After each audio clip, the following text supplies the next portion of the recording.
Hello everyone, उम्मीद करता हूँ आप सभी लोग स्वस्थ हैं। आज के इस सेशन में मैं आपको परसेंटाइल बेस्ड नॉर्मलाइजेशन के बारे में एक्सप्लेन करूँगा। आरआरसी ग्रुप डी एग्जामिनेशन जो कि अभी स्टार्ट होने वाला है, इसमें परसेंटाइल बेस्ड नॉर्मलाइजेशन यूज किया जाएगा, जो एसएससी का पहले नॉर्मलाइजेशन का फॉर्मूला है, ठीक है, या फिर जो आरआरबी एनटीपीसी में यूज किया गया था उस नॉर्मलाइजेशन के फॉर्मूले को यहाँ पर नहीं यूज किया जा रहा। तो किस तरह से होता है ये परसेंटाइल बेस्ड नॉर्मलाइजेशन, वो जानते हैं। ठीक है, सबसे पहले एक दो updates. RRC group D examination आपको पता है मल्टीपल फेसेस में कराया जाएगा, क्योंकि बहुत ज़्यादा एस्पिरेंट्स हैं जिन्होंने फॉर्म भरा था। तो जो फेस 1 एग्जामिनेशन है वो आपका 17 अगस्त से स्टार्ट होगा और ये 25 अगस्त तक चलेगा। ठीक है, उसके एडमिट कार्ड वगैरह आपको रीजनल साइट्स पे मिल जाएंगे। और जो फेज 2 एग्जामिनेशन है 26 अगस्त से लेके आपका 8 सितंबर तक चलेगा। अभी तक फेज 2 तक की ही इन्फॉर्मेशन दी गई है। एग्जाम का जो पैटर्न होता है सिंपल है। 100 क्वेश्चन आते हैं, आपको 90 मिनट मिलते हैं 100 क्वेश्चन करने के लिए। 4 सेक्शंस होते हैं आपके: general science, mathematics, general intelligence and reasoning, general awareness and current affairs. ठीक है, क्वेश्चंस आपके सामने लिखे हुए हैं। नंबर ऑफ मार्क्स, एक क्वेश्चन 1 नंबर का होता है, तो टोटल 100 नंबर का पेपर होता है। नेगेटिव मार्किंग 1/3 की होती है, मतलब सही क्वेश्चन करा तो 1 मार्क मिलेगा, गलत कर दिया तो -0.33 आपके डिडक्ट कर लिए जाते हैं। जो भी क्वेश्चन आएंगे वो आपके जम्बल्ड होके आएंगे। ठीक है, तो उसमें देख लेना आप। टाइम पूरा मिलता है तो कोई टाइम का इशू आपके साथ नहीं आना चाहिए, आपने प्रैक्टिस अच्छी करी होगी। आगे बढ़ता हूँ मैं। बस रीजनिंग का कोई क्वेश्चन ज़्यादा मुश्किल सा फंसे तो उसे छोड़ना। अब ये जो कोरिजेंडम आया था, ये 12 तारीख को आया था। इसमें ये लिखा हुआ था कि जो नॉर्मलाइजेशन यूज किया जाएगा वो परसेंटाइल बेस्ड होगा। इसमें क्या क्या चीज़ें दे रखी हैं। ठीक है, सबसे पहले तो जो आपका नॉर्मल स्कोर आता है, मान लो आपने 100 नंबर का पेपर दिया। ठीक है, 100 में से आपके 70 नंबर आए। अभी तक नॉर्मलाइजेशन में हम देखते थे जनरली मार्क्स बढ़ते थे, लेकिन जो ये नॉर्मलाइजेशन का मेथड है इसमें परसेंटाइल अलॉट की जाएगी। ठीक है, बाकी लोग आपकी शिफ्ट में कितना स्कोर कर रहे हैं उसके बेसिस पे ये डिसाइड होगा आपकी परसेंटाइल क्या आएगी, और जो परसेंटाइल स्कोर आपका बनेगा वही आपका नॉर्मलाइज्ड स्कोर भी माना जाएगा। ठीक है, अब ये परसेंटाइल है क्या बेसिकली, पहले वो समझते हैं। ठीक है, एक सिंपल सा फॉर्मूला यहाँ पे लिखा हुआ है: number of candidates appeared in the shift with raw score equal to or less than the candidate. मान लो मेरे पास 100 स्टूडेंट्स का डेटा है, आपके नंबर आए हैं से 91। ठीक है, 100 स्टूडेंट के डेटा में आपके 91 नंबर आए हैं आउट ऑफ 100 ही में से मान लेते हैं। ठीक है, 91 से ज्यादा स्कोर करने वाले हमारे पास हैं 15 कैंडिडेट्स। ठीक है, 91 से कम या 91 जितना स्कोर करने वाले कितने होंगे? टोटल 100 स्टूडेंट्स हैं तो आपके पास 85 स्टूडेंट्स होंगे। ठीक है, तो आपकी परसेंटाइल कितनी होगी 91 मार्क्स पे? आपकी परसेंटाइल होगी total number of candidates appearing in the shift with raw score equal to or less than the candidate. तो 85 स्टूडेंट हैं जो आपके बराबर या आपसे कम स्कोर कर रहे हैं, divided by total number of candidates appeared in that shift. आपकी शिफ्ट में अगर 100 लोग अपियर हुए हैं तो डिवाइडेड बाय 100 करेंगे, इनटू में 100 कर दूंगा, तो जो आपकी परसेंटाइल बनेगी वो 85 परसेंटाइल बनेगी। ठीक है, आपके मार्क्स ऑल्दो 91 है लेकिन परसेंटाइल हो गई आपकी 85। और यहाँ पे ये कहा गया है आरआरसी ग्रुप डी एग्जामिनेशन के लिए कि जो 85 परसेंटाइल अगर आपके बनी ना, तो आपके जो मार्क्स होंगे वो भी नॉर्मलाइज्ड मार्क्स आपके 85 हो जाएंगे। जितनी आपकी परसेंटाइल आएगी वही आपके मार्क्स होंगे। क्या ये चीज समझ आ गई? सिंपल लैंग्वेज में मैंने आपको बता दिया। एक और एग्जांपल लेता हूँ, फिर पूरा प्रैक्टिकली चीजें दिखाऊंगा आपको एक्सेल शीट में। ठीक है, मान लो हमारे पास है एक पर्टिकुलर शिफ्ट में कितने स्टूडेंट्स अपियर हुए? 1000 स्टूडेंट्स अपियर हुए। ठीक है, आपने स्कोर किया उसके अंदर से 86 मार्क्स। ठीक है, 86 से या 86 से कम स्कोर करने वाले बंदे हमारे पास 950। ठीक है, अगर 950 86 या 86 से कम स्कोर करेंगे तो 86 से ज्यादा स्कोर करने वाले कितने कैंडिडेट्स होंगे अपने पास? 50 होंगे। राइट, अगर मुझे परसेंटाइल निकालनी हो कि आपके परसेंटाइल मार्क्स कितने बनेंगे, आप कहेंगे सर 950 तो मेरे पास 86 से कम करने वाले स्टूडेंट्स हैं, टोटल स्टूडेंट्स हैं 1000, इंटू में 100 कर दूंगा तो मेरे पास यहाँ पे परसेंटाइल आ जाएगी 95। तो ऑल्दो आपका स्कोर 86 है लेकिन ये बढ़ के कितना बन गया? 95 परसेंटाइल हो गया। समझ आ गया बिल्कुल अच्छे तरीके से। अब मैं इसका आपको प्रैक्टिकल एग्जांपल्स दिखाता हूं एक्सेल शीट में कि कैसे ये अफेक्ट करेगा। मैंने थोड़ा सा डेटा निकाला है। 1000 लोगों ने एग्जाम दिया, 6 शिफ्ट में आपका एग्जाम कराया जाएगा। कितने कैंडिडेट्स हमें क्वालिफाई करने हैं? 50। कि 1000 लोग पेपर देने जा रहे हैं, 50 वैकेंसी है तो 50 सेलेक्ट करने हैं। तो अगर मैं ऊपर ऊपर से देखूं तो परसेंटाइल क्या होनी चाहिए, आप कहोगे सर 50 लोग सिलेक्ट करने 1000 में से, तो 95 परसेंटाइल बनेगा, मतलब 95% ऐसे लोग होंगे जिनका सिलेक्शन नहीं होगा, 5% लोगों का सिलेक्शन बन रहा है, ठीक है। लेकिन जो आपकी कट ऑफ होगी on the basis of percentile या परसेंट, जो आपकी कट ऑफ अगर इसे मार्क्स में कन्वर्ट करके परसेंटेज कट ऑफ निकालें तो वो 95 नहीं होगा, वो थोड़ा सा नंबर डिफरेंट होगा, ठीक है, उसके बारे में भी बात करेंगे, ठीक है। अब यहाँ पे आप डेटा को देखो एक बार जरा ध्यान से। यहाँ पे हमने कितनी शिफ्ट ली है, 6 शिफ्ट ली है। ये शिफ्ट 1 है, शिफ्ट 1 में मैंने 200 लोग लिए हैं, शिफ्ट 1 में टोटल 200 लोग हैं। ऐसे ही मैंने शिफ्ट 2 ली है, शिफ्ट 2 के अंदर 200 लोग होंगे, उनके मार्क्स यहाँ पे लिखे हुए हैं।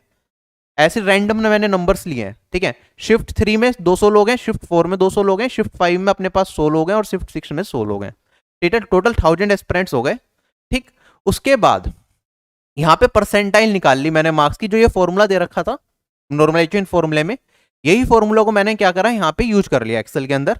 तो इस पर्टिकुलर पर्सन के जिसके 91 मार्क्स आए थे रो, इसकी जो परसेंटाइल बन रही है इस पर्टिकुलर शिफ्ट के लिए वो 87.5 परसेंटाइल बन रही है, ठीक है। फिर अगर 40 मार्क्स होते तो परसेंटाइल बनती है 18.5, तो ये वेरिएशन बहुत ज्यादा हो सकता है, ठीक है। यहाँ पे 91 के मार्क्स बने सिर्फ 87, यहाँ पे जो गिरावट आई वो कितने नंबर की आई आपके सामने, यहाँ पे आपके पास 3.5 नंबर की गिरावट है, लेकिन यहाँ पे 40 की जो परसेंटाइल बन गई वो 18.5, बहुत ज्यादा नीचे आ गया, ठीक। ऐसे ही अगर मैं बात करता हूँ शिफ्ट 2 में मैंने रैंडम डेटा लिया है, आप देखेंगे यहाँ पे कोई 83 स्कोर कर रहा है उसकी 77.5 परसेंटाइल बन रही है, 92 स्कोर कर रहा है उसकी 87.50 परसेंटाइल बन रही है, कोई 98 स्कोर कर रहा है, क्योंकि 90 स्कोर करने वाले बहुत ही कम होंगे, उसकी परसेंटाइल 99, तो यहाँ पे 92 स्कोर करने पे तो मार्क्स डिक्रीज कर रहा है, लेकिन 98 किसी ने स्कोर करा तो उसकी 99 परसेंटाइल बन गई, उसके मार्क्स इंक्रीज कर गए, ठीक है। This is how this formula works. और ऐसे शिफ्ट 3, शिफ्ट 4, शिफ्ट 5 और शिफ्ट 6 में हम देख सकते हैं।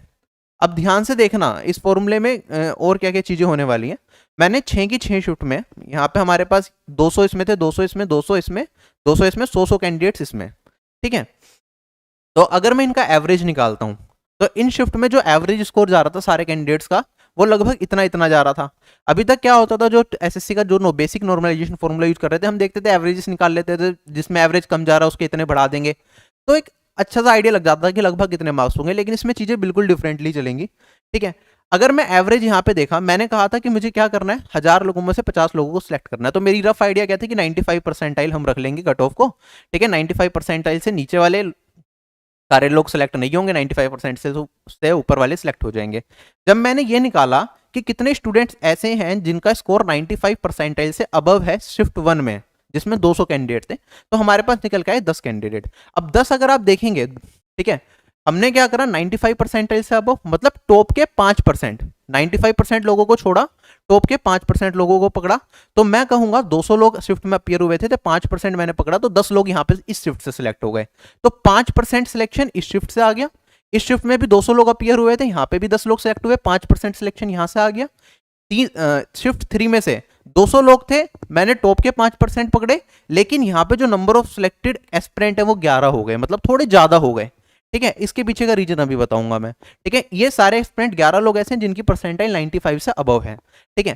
शिफ्ट 4 में देखा तो यहाँ पे भी 200 लोग थे, 10 लोग सिलेक्ट हुए, 5% सिलेक्शन, तो परसेंटेज सिलेक्शन हर एक शिफ्ट से और मोर और लेस हमारा अभी तक इक्वल चल रहा है, ठीक है। शिफ्ट 5 में गया, क्योंकि 100 लोग थे, 5% सिलेक्शन निकालूंगा तो 5 लोग होने चाहिए, यहाँ पे हमारे पास 5 ही लोग हैं। जब मैंने शिफ्ट 6 का निकाला तो यहाँ पे हमारे पास कितने लोग सिलेक्ट होने चाहिए, ठीक है, 100 लोग थे यहाँ पे शिफ्ट 6 के अंदर भी, लेकिन यहाँ पे सिलेक्ट कितने हुए, 6 लोग हुए, ठीक है। 6 लोग ऐसे थे जिनकी परसेंटाइल 95 से अबव थी। तो टोटल मेरे को कितने लोग सिलेक्ट करने थे, मेरे को 50 लोग सिलेक्ट करने थे, लेकिन एक्चुअली में हो कितने गए सिलेक्ट, आप देखेंगे यहाँ पे इन सब का अगर मैं सम करता हूँ, 2 लोग एक्स्ट्रा जा रहे थे ना हमारे पास, तो यहाँ पे हमारे पास 52 कैंडिडेट सिलेक्ट हो गए, जबकि हमें 50 करने थे। अब इसके पीछे रीजन क्या रहा, वैसे तो हम ये देख पा रहे हैं कि परसेंटेज सिलेक्शन मोर और लेस इक्वल है, हर एक शिफ्ट से हमें क्या करना था, 5% लोगों को सिलेक्ट करना था। यहाँ में हमने परसेंटाइल बेस्ड नॉर्मलाइजेशन किया और हमारे पास यहाँ पे 5 इतने इतने लोग ही लगभग सिलेक्ट हो गए हर एक शिफ्ट से। अब दिक्कत क्या आती है इस मेथड में, क्यों हमारे पास यहाँ पे 2 लोग एक्स्ट्रा सिलेक्ट हो रहे हैं, इसके पीछे रीजन देखो ये है, ठीक है। अगर 10 लोग ऐसे हैं जिनके 100 में से 100 नंबर आ गए, ठीक है, हाईएस्ट नंबर, या फिर 100 में से 99 नंबर मैक्सिमम गए हैं और 10 लोगों के 99 नंबर आ गए, तो वो तो अपनी शिफ्ट के हाईएस्ट के बराबर हैं, तो उनकी परसेंटाइल कितनी होगी, क्योंकि सभी लोग उनके बराबर या उनसे कम स्कोर कर रहे होंगे, तो उनकी परसेंटाइल तो हमेशा 100% रहेगी या नहीं रहेगी।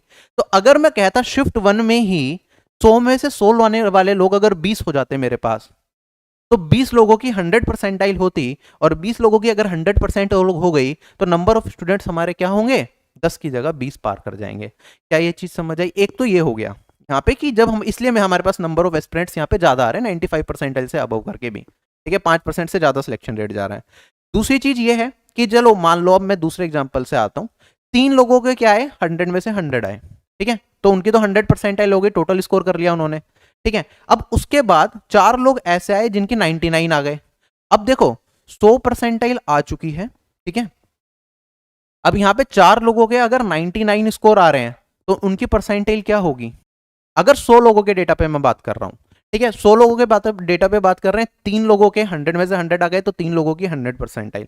अब 97 लोग बचे ना मेरे पास, ठीक है। अब 97 में से 4 लोगों के 99 आ गए। कितने स्टूडेंट्स हैं जिनके 99 या उससे कम है, वो हमारे पास कितने होंगे, 97 होंगे। 97 डिवाइडेड बाय 100 इंटू मैं 100% करूंगा तो कितना आ गया मेरे पास, 97 परसेंटाइल।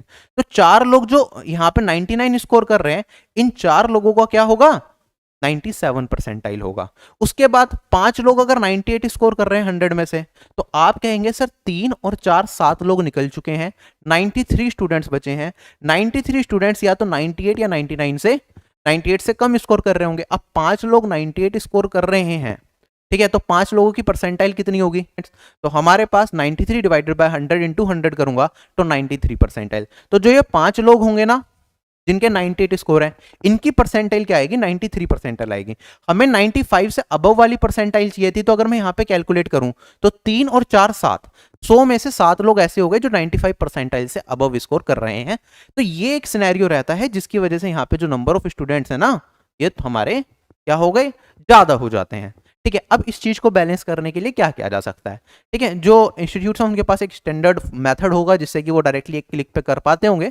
मैं आपको नॉर्मली करके दिखाता हूँ। यहाँ पे हमारे पास कितने स्टूडेंट्स थे, अभी हमने चेक किया था 52 स्टूडेंट्स थे, लेकिन हमें 50 स्टूडेंट्स सेलेक्ट करने थे, तो मैं कट ऑफ में थोड़ा सा बदलाव कर दूंगा। मैंने ये 95 परसेंटाइल रखी है ना कट ऑफ की, जिसके 95 नंबर होंगे, ठीक है, परसेंटाइल के बेसिस पे जिसके 95 से ज्यादा होंगे वो सारे सिलेक्ट हो जाएंगे। इसे थोड़ा सा चेंज कर देते हैं, इसे 95 की जगह अगर मैं 95.5 कर दूं, तो मैंने यहां पे 95.5 कर दिया इसे, ठीक है, और मैंने इसका एंटर मार दिया। जैसे ही मैंने 95.5 करा, अगर मैं अब इसका सम करता हूं, आप देखेंगे 95.5 करते ही ये मेरा जो टोटल सम आ रहा है ये 50 निकल के आ रहा है, ठीक है। इन सभी वैल्यूज को सम करो आप,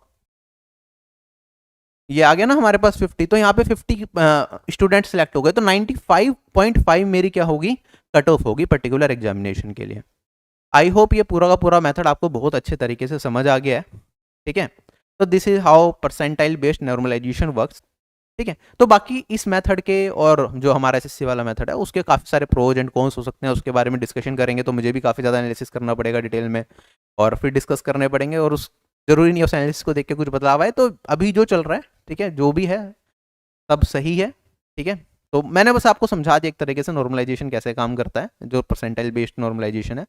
आगे आपसे कोई पूछे कि ये मार्क्स कैसे घट गए कैसे बढ़ गए, क्योंकि बहुत होता है रेलवे में ये, एसएससी में भी पहले बहुत होता था कि ये नॉर्मलाइजेशन समझ ही नहीं आ रहा, क्या ही फॉर्मूला दे दिया, अपनी मर्जी से किसी को बढ़ा दिया किसी को घटा दिया, धांधलेबाजी चल रही है, ठीक है। वो सारी चीज़ें दिमाग में ना आ रहे हैं, इसलिए मैंने यहाँ पे ये सारी की सारी चीज़ें एक बार आके आपको एक्सप्लेन कर दी, ठीक। तो bye bye everyone, take care, have a nice day, जय हिंद।